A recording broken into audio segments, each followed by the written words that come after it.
Good morning, everybody. Just wait for a couple of minutes, another minute or so, and we'll start. Thank you for attending today.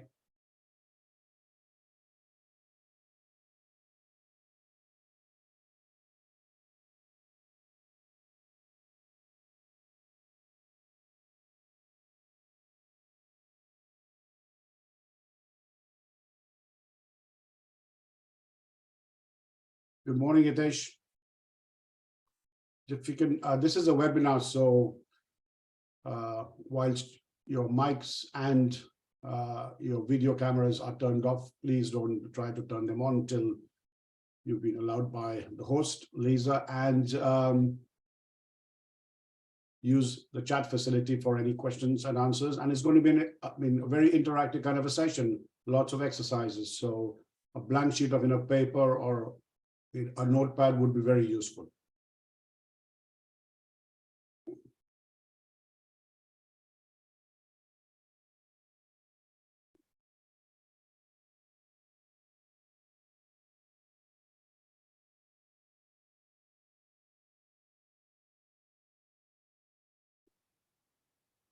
Okay, we just wait for a minute more and then we can start.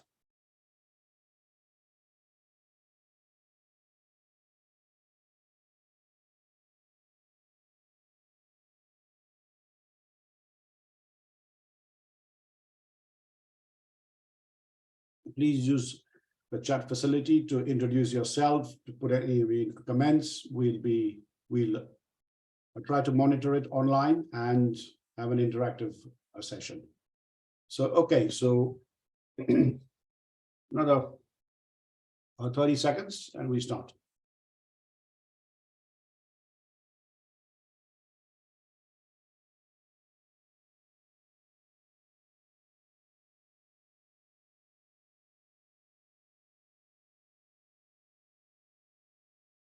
Okay, good morning, everybody, and welcome to the session here today. This is about this session is in two parts. It's about the circular economy. I will give you a brief introduction, and then we will spend a bit more time on developing key partnerships. Okay, this is part of the Hounslow Innovate and Grow fourth round of ARG funding, and it's a great program. We've had some great recent successes, and we hope to build on that. So a bit about me, not too much in detail, but I've been around for some time, and circular economy and developing key partnerships is very close to my heart. That's the basis of our business model, and you'll see that basically come across in the conversation here today. So welcome everybody again. Okay, the agenda is essentially, as I said, in two parts. We're going to be talking about the circular economy in not too much detail, but to give you an overview of what is required to win more contracts and how you can basically do that by developing key partnerships, subcontracting, creating consortiums, and what's required to develop those key partnerships. And then we'll talk about what's available for you as well. Okay. So one slide on who we are. We've been around since 2011. We're a team of business advisors, all independent, and we work together as a team. And on the left, we consult with local authorities. They're our clients. We deliver wealth building and business support, growth schemes and programs. And what we do is we assist entrepreneurs and business owners to start, run, and grow their business in the UK and overseas. So that's in a nutshell, that's about us. Fit to Bid, this is a flagship program, and it's got 6 key elements. And here we are today with essentially at sales enablement. We're looking at key areas where we need to help you win more contracts. We had a very successful Meet the Buyer event on the 22nd of February at the Holiday Inn, which was hosted by West London Chambers at the Festival of Business, and we had about 50 people there. But more importantly, we had people from Heathrow Airport and 3 other councils. I hope you were there, and we look forward to doing lots more of those. Okay, rethinking our supply chain. So on one side, we've got us ourselves as individuals, the green economy. How do we enhance the scope of that? And it's to do with, I mean, what do we do internally and ourselves as individuals to help the planet stay green or go a bit more green? That's the individual bit. The transition is to businesses. What are businesses? What can businesses do? How can they participate in what they call the circular economy by using, recycling, and ensuring a sustainable production as well? So the key difference is that the green economy is individual, the circular economy is a business, but they're both run by us as human beings, so they're entwined. One can't live without the other. I mean, let me give you an idea of what we mean in terms of what the key differences are. So traditional linear flow is, as we know, we take, make, use, and waste. My wife and myself, we live together in a house. My kids have now grown up and they've moved on. But the amount of waste that is generated, I mean, we fill one bin. My neighbors who've got 2 or 3 kids, they fill like 3 bins. And that hurts us. It sort of pains us, but there's not much more we can do as individuals, or can we? But there's not much. There's not too much more we can do as individuals, because we take and we waste, and that is the society. That's what we live in, and that unfortunately, contributes to a lot of waste on landfill, etc. The circular economy basically takes that same kind of a model from take to waste and brings in 4 or 5 new key areas. So we use it. Then the whole idea is, how can we reuse and repair what we have as businesses? Do we throw away an old chair? Do we throw away an old cupboard? What do we do in terms of return, recycle? And that basically goes back to take and make. So it's basically a circular economy where nothing is wasted. Waste goes back. And let me show you the example here. So as an example, you've got here 2 businesses who are participating in the circular economy, and they've got one's waste becomes another take. And that is the vision. That is what you can call net zero, or whatever you want to call it. But that is real a participation in the circular economy. Okay, so as an example, when your outputs become your inputs, so you could be taking in recycles, either paper or plastics or metals or clothing, which can then be recycled, reused, remade, repaired, and created and added a new value again. So where do we want to go from here? We want to go to a point where our outputs become your inputs. 2 businesses, one or more in a supply chain, and the green arrows are non-ending. So it's a supply chain. It can be a local sort of a supply chain within a borough. It can be a national one. It can be a citywide. It can be international as well. So that is what it's meant by the circular economy. Why is this important? Because more and more local authorities are looking at this very carefully when they're issuing new contracts. What are you doing in terms of the sustainability, green, or net zero, adding social value? And that's why it's important for you to understand when you're applying for a tender, what it means to be part of the circular economy. So we generally look at our business, when we're looking at a business model, we generally look at our business with 4 lenses, but it's now changed. Let me describe the 4 lenses. The first one is, when you're looking at a business model, you're looking at a business model which you're trying to put together to grow your business, to win new contracts. It's about desirability. Do our customers like it? If they don't, they won't basically buy it. Can we build it, and can we deliver it in a sustainable, in a constant way? Okay, can we make money? If we don't make money, we're going to go bankrupt. And can we compete?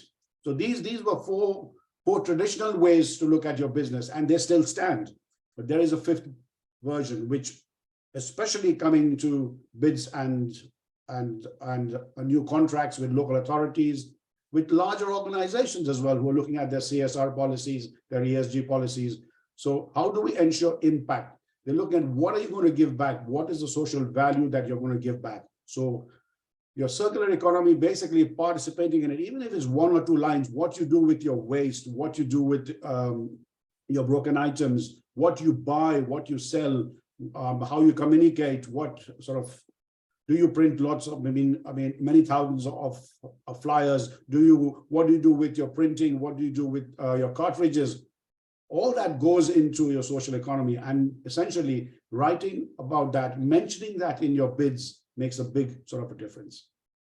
So key benefits.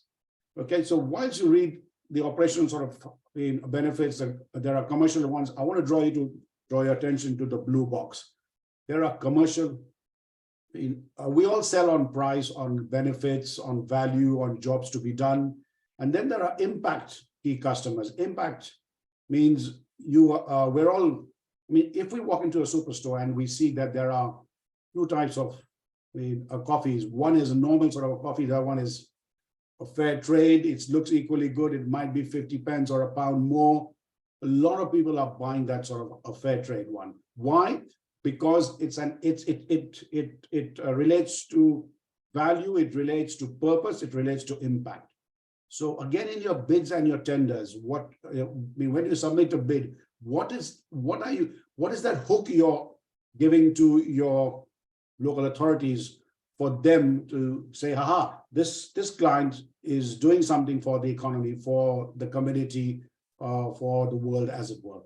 So there are, we go into coffee shops, we go into, we buy chocolates, we buy food, and we see that there are key differences. We as individuals, but this is now organizations looking at who are your impact as well. Okay, so that's a big shift. If you look at that, and you're more likely to win lots more contracts.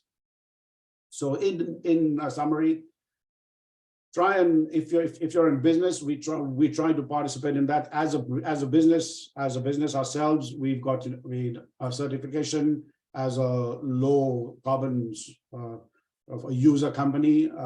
We've taken several courses on net zero, etc., and we're trying to do our bit as an organization ourselves. And I urge you to look at trying to participate in the circular economy, because that will help you to win more tenders and more contracts.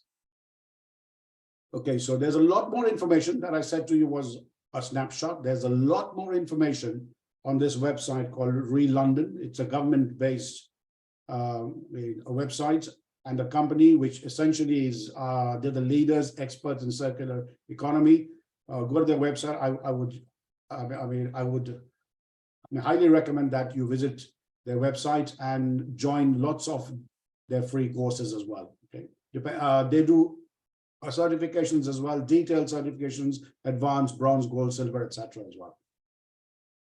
Okay, so that's on the circular economy. But within the circular economy, you probably realize, because it's circular, it's economy, it's a supply chain, you can't go it alone. So, right, I bet you didn't expect this. So we're going to talk about key partnerships, and essentially this, as some of you may have guessed, this is the cheetah in full flight, and it's the fastest land animal in the world.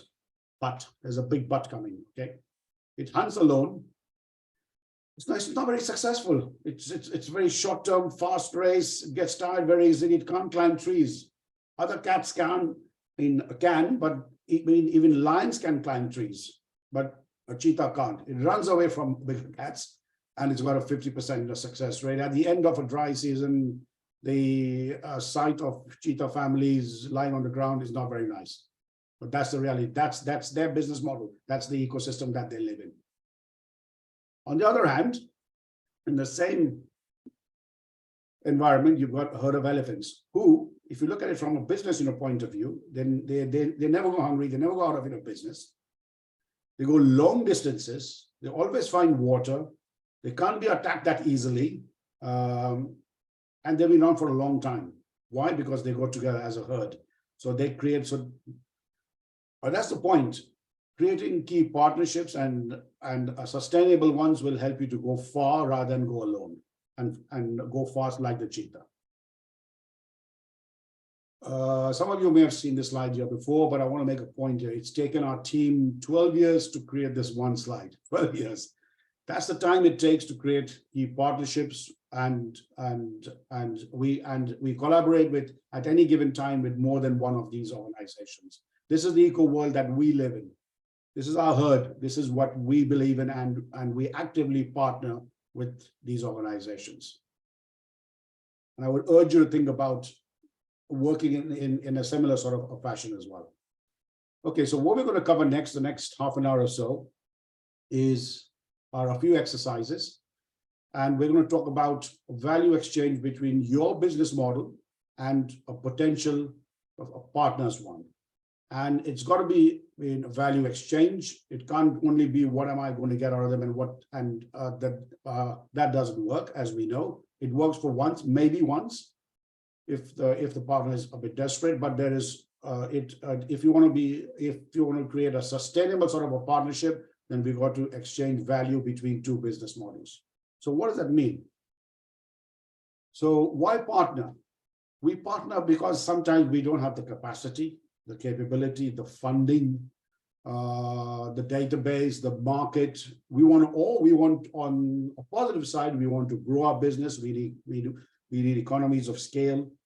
We want to access our new markets. We want to launch a new product or service. We want to reduce the risk. Okay, so we got limited resources, but by developing a partnership, we could limit that risk. And we want to acquire new companies, new joint ventures. We want to do something a lot bigger than where we are now. So it's mostly for positive reasons that we are partnering. And we're going to talk about supply chain, because you could do marketing partnerships, integration, technology, financial, joint bidding, etc. And let's look at how we're going to do it. Okay, so it's as I said to you, you've got a business model, and Charlie McClellan, one of our key advisors, talked about the business model a few weeks ago, and there's a lot more information there with him as well if you want more details. And it's basically ask yourselves these questions: who are our key partners, key suppliers? So are your suppliers are your key partners as well? So a supplier in isolation may just be on price or a schedule.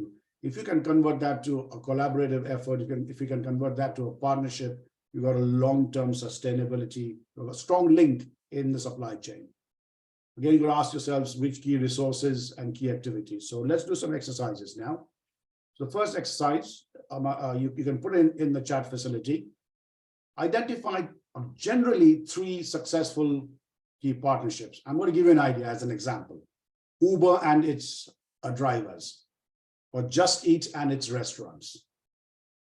So over to you for a minute. If you can put any answers in chat, we'll have a chat. So identify 1 or more successful key partnerships in the market which have caught your attention and which you believe work well, which are strategic, not just for the sake of it, not just on a tactical sort of a basis, not just on a monthly basis, on an annual basis, long-term basis, the business model basis.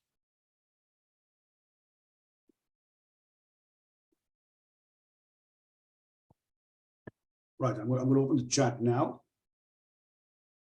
I can find my mouse. Yeah. Right, marketing partner by Charlie. So can you give an example there, Charlie, of a company, of a real company, please? Anybody else can give a company of a strategic partner apart from Just Eat and Uber, which I just mentioned?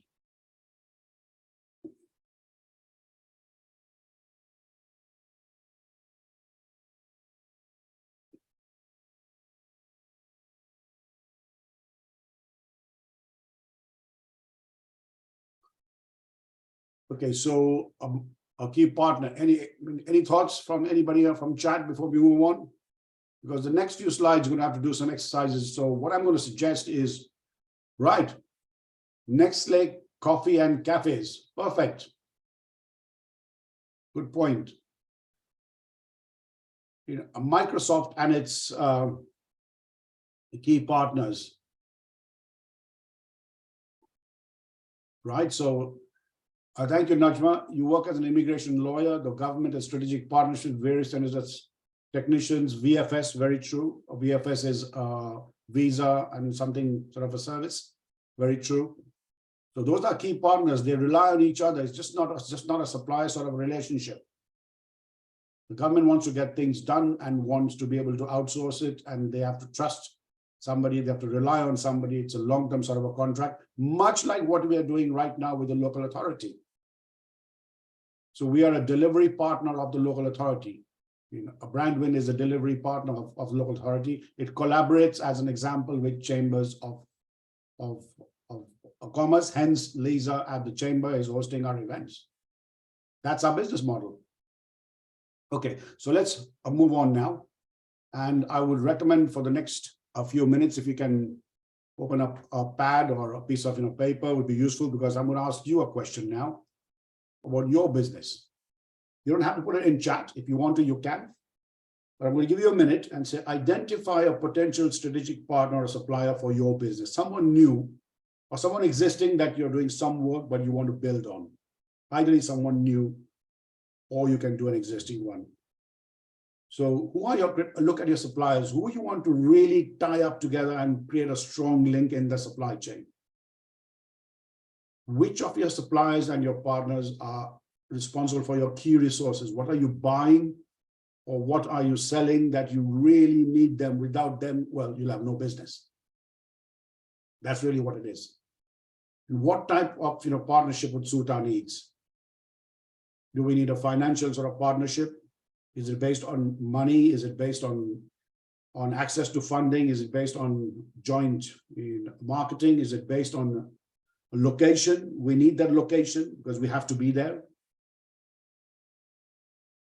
Or is it a question of timing? We have to be there at Christmas, or we have to be there at Easter. It depends on your business sort of model. Now hold that thought, because we're going to be working on this particular part now in the next few slides.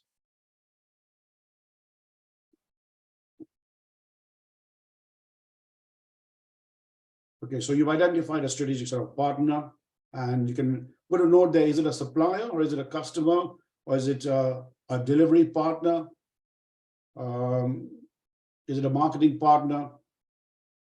Is it a financial one? Is it an operational one?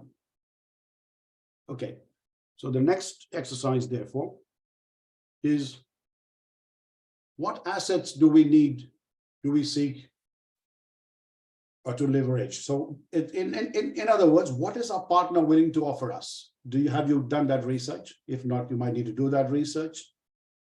You might need to talk to them. You might need to understand what their business model is. And therefore, what is our partner willing to offer us? What can they give us? What not only what can they give us, but what are they willing to offer us? This means a level of collaboration, not just saying, I'll give you this and you give me that. What can you give us? What are you willing to offer us? So if you put down a couple of key points, we would be very useful.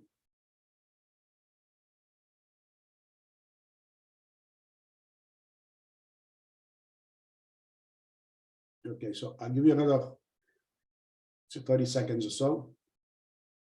So as an example, the sort of relationship between Uber and its key drivers. The driver gives up its time, the driver signs a contract, the driver agrees not to sue Uber, which is not always very successful. That sort of clause. But then these are the issues as well, which you need to get over. As an example, with the Microsoft and their agents or their authorized key people, they've got to constantly look at what their CPD is. So they've got to train themselves and their staff. They've also got to buy the latest products and services from Microsoft. So there is investment and training on sort of both sides. So what is our partner willing to offer us? Next, okay, so I'm good. There's somebody is in chat. So somebody's in intangible assets, knowledge, very good, yes.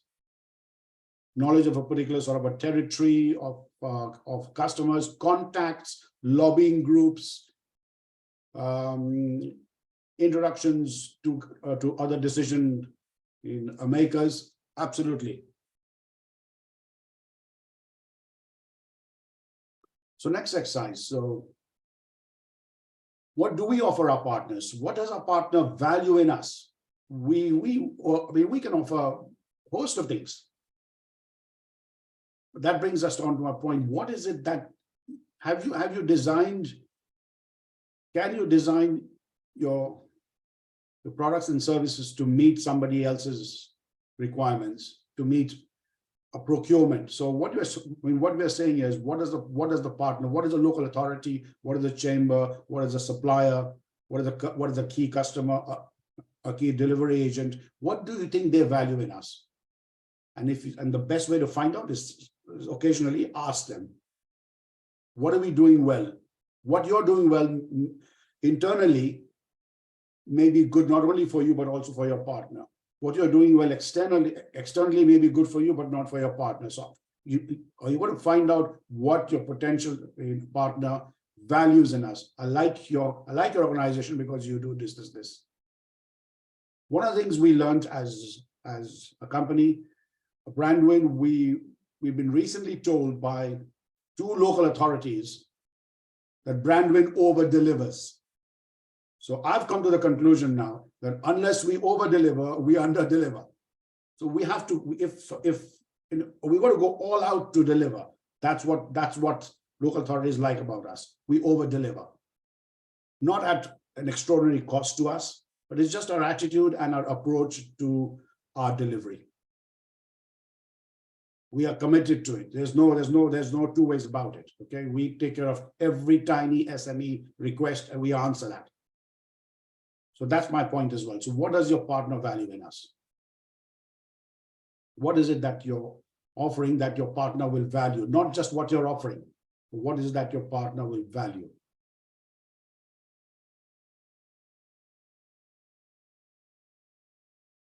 Okay, so I hope you're starting to get a picture of what the partner, what you're going to offer and what they're going to offer, essentially. But that has to match, that has to come together. It has to be shared. So now the next point is, what's the exchange? What in other words, how will we collaborate? What key activities and key resources? So what do you think you need? What do you think you need? And what are the key resources you need to create a successful key partnership? So if you're working with a supplier, you need obviously things to come on time. You need in the right sort of packaging at the right price, but you also need, as an example, if something were to go wrong, something were not to arrive on time, or the wrong product or service was, by mistake, basically delivered to you, what is their customer service? How do you rectify it? So what key resources, what do you need? Money? Do you need time? Do you need an admin system? Do you need staff? Do you need to allocate some stuff? You might not need the whole new stuff. You might need to allocate some sort of resources. What do you need to make this happen, basically? And what do you need to do? So that's resources. What are you going to do? 2 or 3 key things to make this happen. It may not be perfect now, but the partnership will evolve, and you might be able. And these sheets of paper you put together exercise, these are not meant to be sort of. These are evolutionary. These are not meant to be put away and used as a door stopper, if I could use that word. These are opportunities for you to look at your business in a different way, in a way which you can develop key partnerships and sustain yourselves. Skills, expertise, and solutions.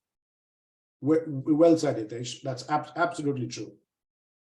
So you can offer skills, expertise, and solutions, and you can get the same from the others. But you're going to have to budget for that. If a solution, whatever it is, costs money. It can cost 500 quid or 5,000 pounds, depending on your business model. Expertise is the same as you've got to pay for expertise, or you develop it yourself within your organization, or you go on a course and say, I'm going to do this and I'm going to be able to deliver that. So key activities, key resources. in other words, what are you going to do? What needs to be done to make this a big success? Okay.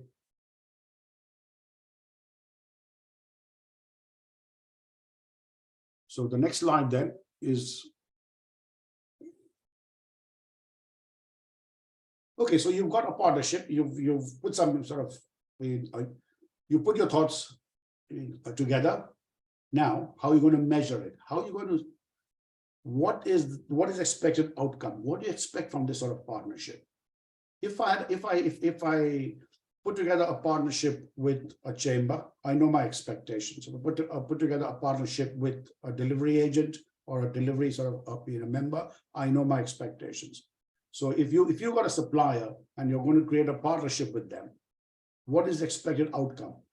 What are you going to track? Next 1 month, deliveries on time, only 5% returns as an example.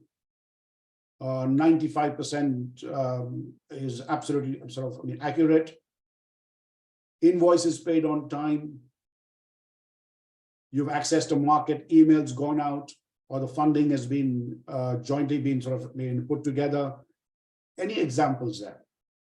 How are you going to, at the end of a month or 3 months or 6 months, you're going to say, okay, we've now been doing work together.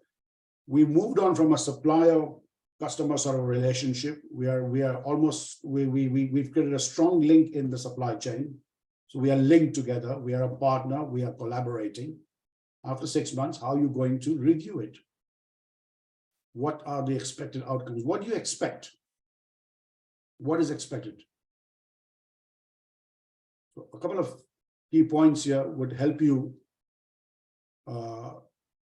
When we look at outcome-based innovation or outcome-driven, this is exactly what it is. What's the job to be done here? So basically, what is the job to be done? Why have you gone into this partnership? What do you expect from it? Can you track it? Can you measure it?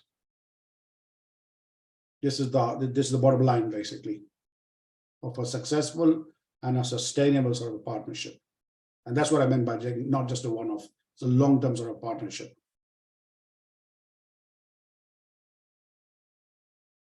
I hope this has got you thinking about how you can grow your business. And as I said in my email, to partner your business out of the current crisis, etc., whatever stage you're in, how you can collaborate, expand your mind, and grow your business. That's what we've done, and we continuously do that, and we advocate that as well. We are strong advocates of developing key partnerships. So there's a couple of things in chat. Okay, financial indicators and non-financial as well. Yes, well said. So it could be money you've achieved, something of business you've you've jointly targeted a particular sort of a market. You've appointed so many agents. Then maybe 6 months later, are those agents making money, if that's your business model. So non-financial indicators as well. Is your reputation going up? Are your Google hits going up? Are more people going to your LinkedIn pages? You can track all that quite easily these days. So it's financial. I mean, it could be financial and non-financial. So qualitative and quantitative.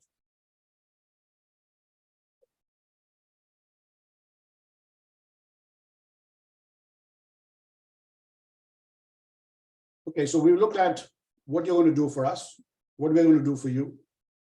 What are we going to do together, and how are we going to track it? That's the basis of your model, basis of a partnership model.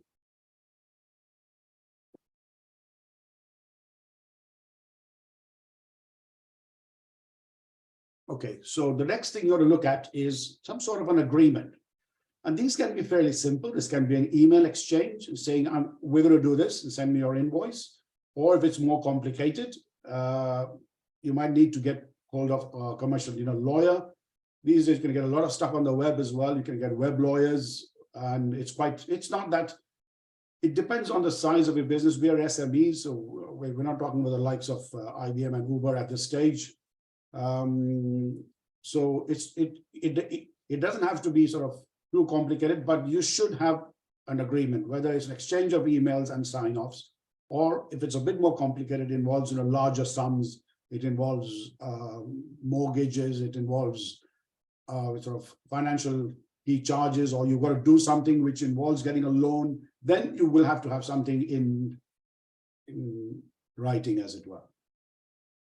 So the services performed. So it's essentially looking at what you did over the last 10-15 minutes. Those 6 key areas, putting them together on a sheet of paper, that this is what we are going to do, this is what you're going to do, this is what we're jointly going to do, this is the value exchange, this is what we're going to track. It's basically quite straightforward. And then you can have things like reporting. We will report. The contract we get from the council for delivering something is like this, even if it's for 3 months or 6 months. The contracts are usually 20-25 pages. Believe me, from the local authority. Why? Because they've got set forms, they've got to protect themselves. Now I try and read every page, but I would not be able to do that every time. So there's a lot of trust as well. But that's because we're now reasonably established. But when there are, as an example, I'll give an example. Recent in the contract, we were asked to. It will not be. It said it will not be a contract. It will be a deed. And I didn't understand that, so I had to refer to a commercial lawyer. Deed has a lot more indication. It's a longer period, meaning basically you can't get out of a deed, you can't break a deed. It's got implications, and it's a bit more onerous to the supplier, that's us, than a contract. But that's something we had to sign. So I would recommend a partnership agreement, some shape or form, where that can be simple as a detailed email exchange, or a complex sort of a contract.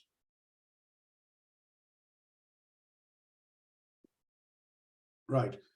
So in terms of what local authorities are looking at in terms of their purchases, looking at distribution channels, facilities, waste, emission, transformative IT, changes, parts, materials, infrastructure. These are several areas where they're looking at, are you collaborating? If you're participating in the circular economy, you cannot participate on your own. You have to collaborate and develop key partnerships. That's the point that local authorities and central government are also looking at now. So that's where we're essentially coming from here.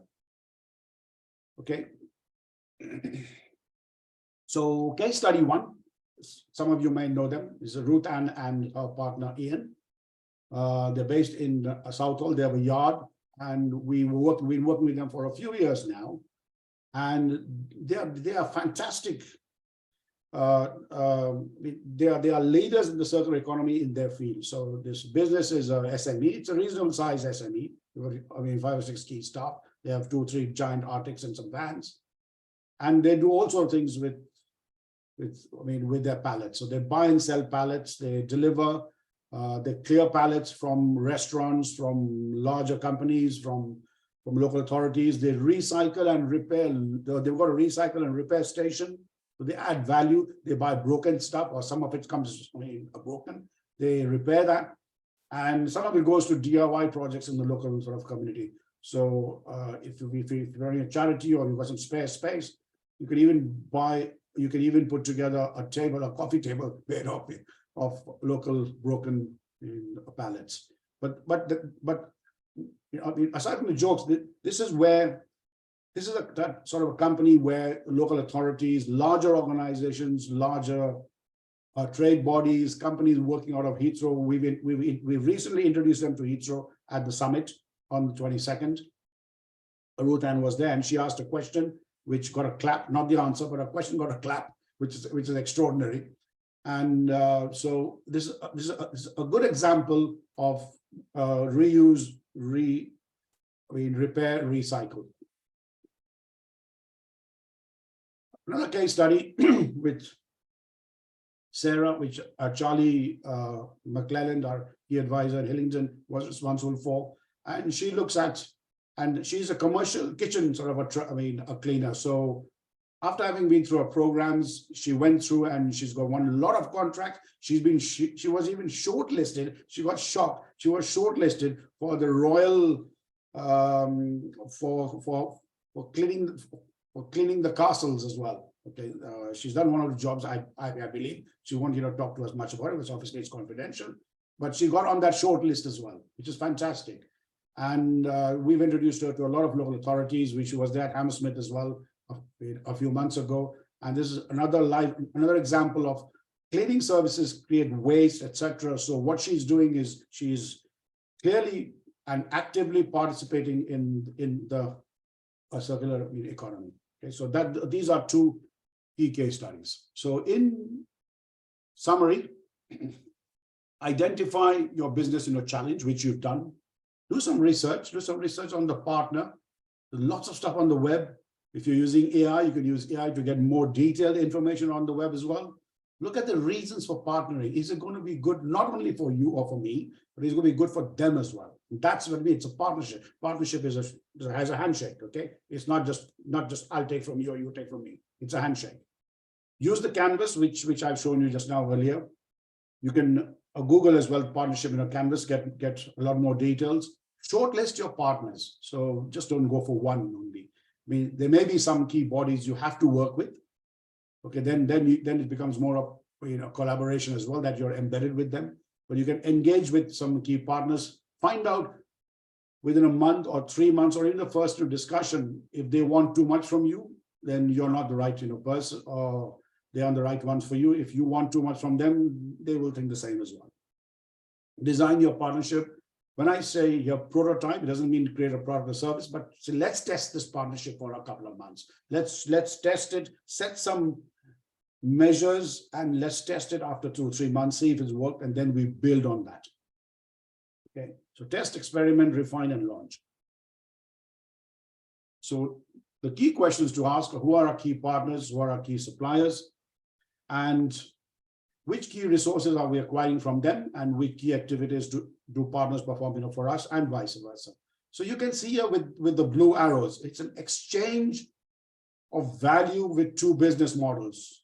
One is your canvas and the partners canvas. Exchange of value. If the value happens, then there's going to be magic. It happens. That's what we believe. We know, because that's the basis of our business model. There's got to be an exchange of value.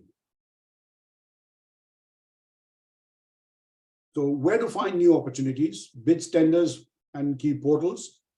Lots of them. You can look at, if you're looking at new opportunities to work with local authorities, you can look at capital e-sourcing, London tenders, a pro contract, plus look at the council site. As an example, in Harrow,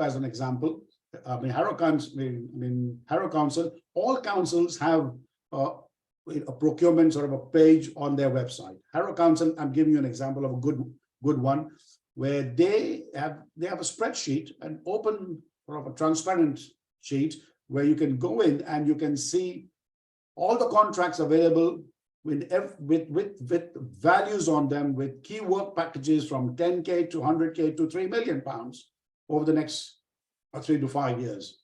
That is the level of transparency which a lot of local authorities, we are driving them to build and to deliver.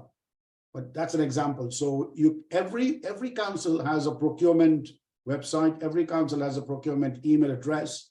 If you have any difficulty, contact us. But I'm sure, because the word has basically got around. I have to take some, not we, but not I, but we have to take some sort of credit as well. We've really pushed fit to bid and SMEs, getting local SMEs to bid for local authority contracts. And it's moving in the right sort of direction. There's lots more coming. The local authority procurement bill was launched 2 days ago, the new one, and there's a lot more coming for SMEs, making it a lot easier for SMEs to win a new business. Tender business advice sessions. There's still some time here. As part of the contract, we deliver tender business advice. If you haven't done so already, these are invaluable. Please contact Charlie. He's on the session here today as well. Charlie, if you could put your telephone number or email address, please, it'll be much appreciated in the chat for anybody to have a look at that. Otherwise, there is a copy of this, recording of this webinar will be made available again on the West London Chambers YouTube in a channel. Lisa, can I request you please to just put in the URL, would be, if you can, would be great. So essentially we've now come to the end of the session. If you have any questions, I've got about another 10 minutes or so. If you've got any questions you want to ask on chat, feel free to do so. Right, so this question here from HK, is this for existing business or for individuals starting a business? The one-to-one sessions, if you're based in Hounslow, can be, if you're looking at creating a new product or service for procurement, then you're welcome to join. If it's a general chat about starting your business, we may be able to help you, but you've got Charlie's details. Please don't hesitate to contact him. He's very helpful and he will take care of you. So okay, message here. That's the West London, that's the YouTube channel where there's a playlist. There are several playlists. There's a playlist called Writing and Winning Bids. So if you go to that, you'll see the previous webinars and you'll see the one which has just been recorded as well. So one last action on your point, if you just open up your sheets again, please, and think about what you've learned today, or what hopefully you've learned a bit, you've learned something new, or you understood that there's a bigger market out there if we partner. So if you just put on 1 or 2 key actions and a few dates would be great. So an action plan based on what are you going to do next? Are you going to do some market research? By when? On whom? Are you going to speak to somebody and find out about a potential sort of a partnership or exchange some emails? By when? Or have you already started a partnership, but you need to change the terms? Or you need to look at a contract? What are some key actions you're going to take to participate in the circular economy by developing key partnerships? I'm going to leave you for about a minute or so, and you can put anything on chat, it'd be great. Just see without mentioning any customer names. If you want to, you can. If you need any specific advice as well, we can help you with that as well. But if you can put down one key action on a chat for the benefit of the other participants, would be great. So what are you going to do by when? By when doesn't have to be tomorrow. It can be within a few weeks, 1 month. If you do it next quarter, it won't, or if you say after 3 months, it won't get done. Okay, so 1 or 2 key actions, vital few, not vital too many. If you take away too many actions from a learning session, we know that it doesn't happen. But just 1 or 2 key actions. What are you going to do to change your business? What are you going to do to participate in the circular economy and or develop key partnerships to grow your business? A lot of business owners think about growing their business by launching new products and services. We have discovered that you can launch products and services, but you're going to have to partner if you want to grow. And that is what I'm trying to put. I'm giving you advice based on our own experience. That look at your business in terms of expanding your business, expanding your credibility, expanding your reach through key partnerships. And you have to participate in that. Small investment required. It's not massive investment, it's small investment required.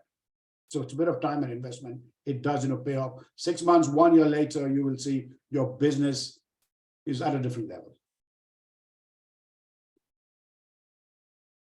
Okay, somebody's put on chat. So Ruth says, can a social enterprise registered in the UK work in various local authorities for contract? Yes, they can, Ruth. The only point is that a lot of local authorities are subscribing to this new phrase called building community wealth. So what they're trying to do, as an example, Hounslow is keen on hearing from Hounslow businesses to keep the Hounslow pound within Hounslow. And the same for Ealing, and it's the same for Hertfordshire. It's not something we have experienced that as well. So what you need to do is the easiest and the best way around it is to find a part. Okay, so let's say as an example, you're based in Hounslow, just as an example, and you've done some work with Hounslow Council. So you've got a case study. It could be anywhere. You could be based in Leeds or in Liverpool, but you want to do more work elsewhere.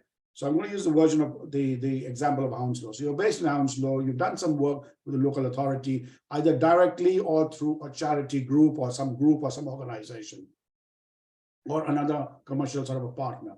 You can use that and try and find or develop key partnerships in Hammersmith and Fulham as well, or in Ealing. I'll give you an example. There is a very prominent designer and web designer based in Hounslow. No names, but you might guess. And he is very good at what he does. And we have introduced him to somebody, a marketing lady based in Hammersmith and Fulham, because his work is so good that the council, Hammersmith and Fulham, want to do work with him, but they have to give, because it's under the threshold. Okay, so that's the other point. If you're a large, so to answer your question in a different way, if you're a small contractor, if you're looking for a small contract below 25 to 30K, then there is tremendous pressure on the council to give it to a local enterprise, local company, meaning someone who is registered in the borough, or someone at least who lives in the borough, most likely registered in the borough. But if you look at larger contracts, 50 grand and more, then they don't have to give it to a local company. It can be from anywhere, as long as then you can meet the tender specs.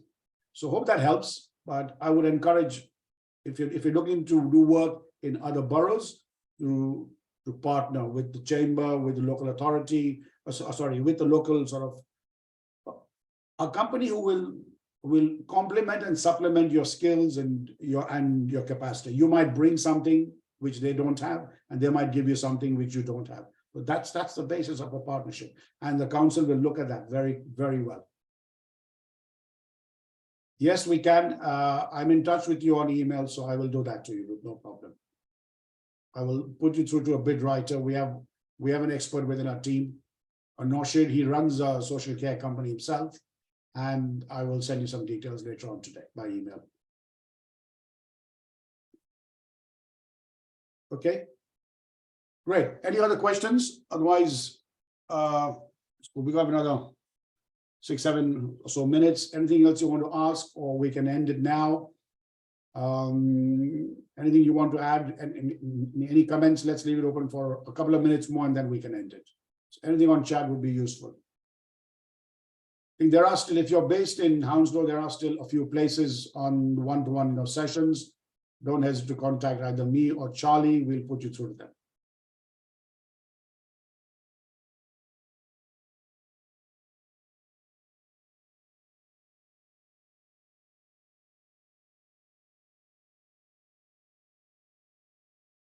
Yes, a quick question from HK. Yes, please.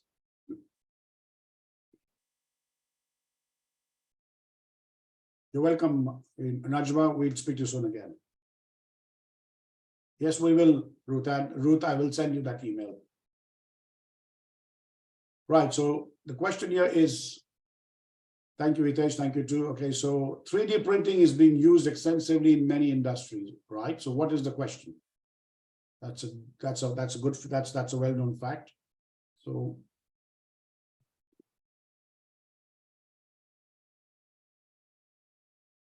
if you can let us know what the point is, please, HK, I will be able to hopefully to answer your question.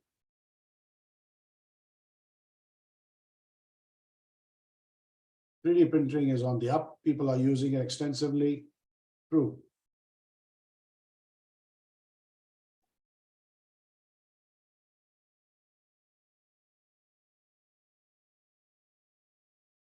Well, there are tenders out there. There are tenders. I don't think there are direct tenders only for 3D printing. However, there are 3D printing is more likely to be part of an innovation sort of tender. So if somebody wants to save costs, increase speed, wants to cut waste, wants to build prototypes, I would recommend, if you're a 3D printing specialist or you are knowledgeable of about this kind of subject, then I would recommend you contacting a few innovation labs. There are many innovation labs. If you Google innovation labs, there are at least 5 or 6 innovation labs in London alone. As an example, at the University of West London, in Brunel, and there's at the Imperial College has a massive innovation lab, in one of the biggest. So I would hope that they might be able to guide you, or they might be able to use your services. Okay, so many thanks for all for attending, and you can have a look at this webinar within the next 48 hours. Will be up on the YouTube channel. Appreciate that, and I wish you good business, and see you all again. Many thanks.